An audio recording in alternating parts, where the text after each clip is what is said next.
अहो, कसा झालाय पिझ्झा? तर टेस्टी. आजची रेसिपी आहे रोहित यांच्यासाठी. पिझ्झाचा बेस करण्यासाठी मी गव्हाचं पीठ वापरले. तुम्ही मैदासुद्धा वापरू शकता. पिठामध्ये ईस्ट मिक्स करून मी 10 मिनटं पीठ फुगत ठेवलं आहे. पिझ्झा बेक करण्यासाठी एका कढईमध्ये मीठ गरम करत ठेवलं.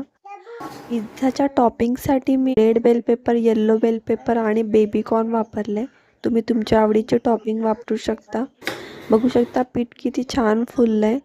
तुम्ही सुद्धा माझ्यासारखेच जर स्टीलच्या प्लेटमध्ये पिझ्झा करत असाल तर खाली बेसला तेल थोडं एक्स्ट्रा वापरा, जेणेकरून आपला बेस खाली चिपकणार नाही. रेसिपी आवडली असेल तर लाईक करा, कमेंट करा आणि चॅनलवर नवीन असाल तर फॉलो आणि सबस्क्राईब करायला मात्र विसरू नका. तुम्हाला सुद्धा तुमच्या आवडीची कोणती रेसिपी बघायची असेल तर कमेंट करून नक्की सांगा.